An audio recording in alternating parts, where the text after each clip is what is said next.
Thank you for taking 10 to join CNN 10 for 10 minutes of international news. And just so we're on the same page, Fridays are awesome. I'm Azuz. We're happy to have you watching. We're starting in the Asian country of China, the world's most populated nation, and some parts of it have seen 2 red alerts already this year. What is a red alert? It's China's strongest warning about air quality. One of the recent red alerts was for smog. In more than 20 Chinese cities, schools were closed earlier this week. Factories were shut down. Vehicles that give off a lot of pollution were banned from the roads. And then yesterday, China's northern and eastern regions received their first ever red alert for fog. Visibility was severely limited in some areas. Pilots and sailors were told to be careful. Drivers were told to slow down. Air pollution is an ongoing problem in many parts of China, and it's usually worse in winter. Cold air inversions in the atmosphere can trap smog close to the ground, and more coal is burned in cold weather to keep heaters running. A congressional hearing yesterday in Washington, D.C. focused on global cyber threats, and almost all of it centered on Russia, which the Obama administration accuses of hacking into American computer systems and interfering in last year's U.S. election. A Republican senator said, quote, "Every American should be alarmed by Russia's attacks on our nation." A Russian government spokesman said his country was sick and tired of people, quote, irresponsibly blaming everything on Russia. Taking a look at Russian President Vladimir Putin, what makes him tick? Some have argued Vladimir Putin could be the most powerful man in the world. Not everyone sees him that way, but Putin has powerful levers he's often willing to use, including cyber power, military might, and a cult of personality. Together, they form an often effective web of influence. While Moscow denies its highly skilled hackers tried to influence the US election, they've also been accused of spying and causing big disruptions in other countries like Estonia and Ukraine, claims Russia also rejects. Russia's enormous hacking power, state and criminal, isn't new. It traces back to the USSR, when its universities were designed to produce world-class engineers. Putin's power is also hugely enhanced by his very personal control of Russia's vast military. Much of it, including the nukes, is also a Soviet legacy.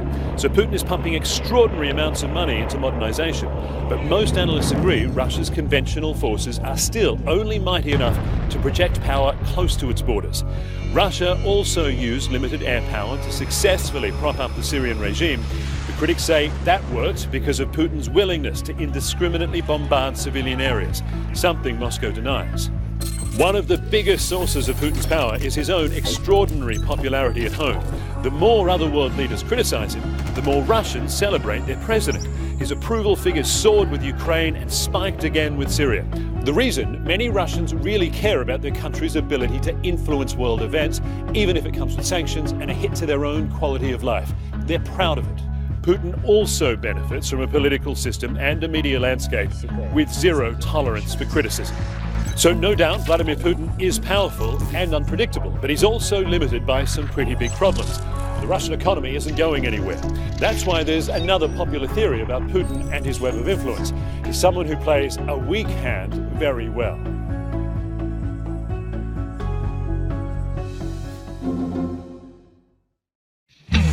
Ten-second trivia. What do all drone bees have in common? Are they all males, females, worker bees, or carpenter bees? While the queen and worker bees are all females, it's the drones who are all males. But bees are disappearing worldwide. Scientists' theories as to why include a mite that attacks bees, pesticides that kill the insects, habitat loss, and even bad nutrition for bees. And the cause for concern goes well beyond the collapse of honeybee colonies. Bees help pollinate 35% of the world's food. The Franklin's bumblebee alone would help pollinate cranberries, blueberries, and melons. But that type of bee may already be extinct. Bee vacuum in one hand and net in the other, Robin Thorpe is on a quest. So we're coming into the area where I last saw Franklin's. He's searching the mountains of Oregon for Franklin's bumblebee. It's a species he's believed to be the last person on Earth to have seen alive. And he's got a sample of the bee in the back of his truck. It's from the 1950s. And this is Franklin's, and you can see she has a black face, a little touch of whitish hair there that pretty subtle. This is a bee that could be extinct in the wild. Could be. I'm not willing to give up on it, but I'm hoping it's still out there under the radar.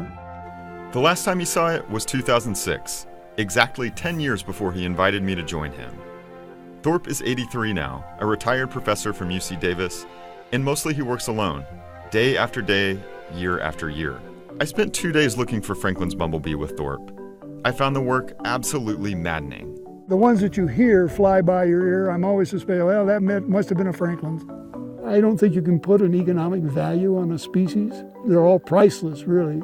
But Franklin's is one that I've had a lot of personal investment in, and yeah, I feel an attachment and kinship to it. I'm not sure whether he'll find it, but maybe that's beside the point. The truth is that for anyone to know a species like Franklin's bumblebee had vanished, someone like Thorpe has to be looking.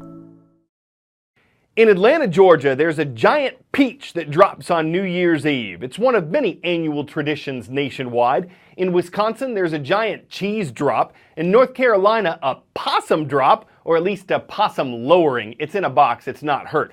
But the most famous drop is probably at New York's Times Square. What exactly got this ball rolling? Before we had time zones, each city kept their own time based on the sun. This was a problem for sailors, whose timepieces often got decalibrated at sea. In the early 1800s, an official in the Royal Navy suggested using a visual on shore.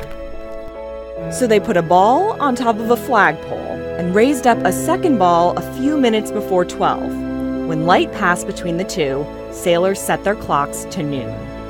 Eventually, self-winding clocks and other new tech made these time balls unnecessary. Fast forward a few years, the New York Times relocates to what is now Times Square. To celebrate, they decided to throw a party on New Year's Eve. Before then, New Yorkers gathered at Trinity Church, where people would throw bricks in the air like confetti. So the Times opted for fireworks instead.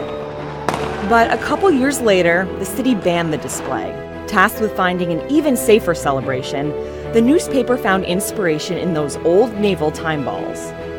In 1907, a 700-pound ball of wood and iron, outfitted with 125-watt light bulbs, was lowered to ring in the new year. A tradition was born. Since then, we've only gone without the ball twice. That was in 1942 and 1943, when the government was worried the bright lights could be a target during World War II. So chimes were used instead.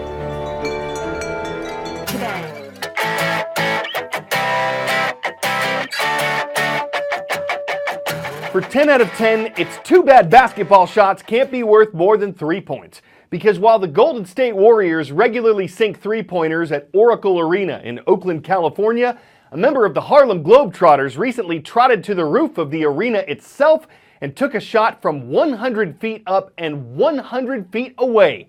Swish. Now, it'd be a bad idea to jump up to celebrate, and he didn't do that. But if your job is trotting the globe, banking on an outlet or zone to lay up a world of hoop dream possibilities, fans will raise the roof when you raise up to the roof and sink a shot that's kind of an air ball and a free throw and a slam dunk all at once. For that, you get 10 points. And we hope you'll make it a point to join us again Monday when CNN 10 returns. I'm Carl Azuz. Have a great weekend, everyone.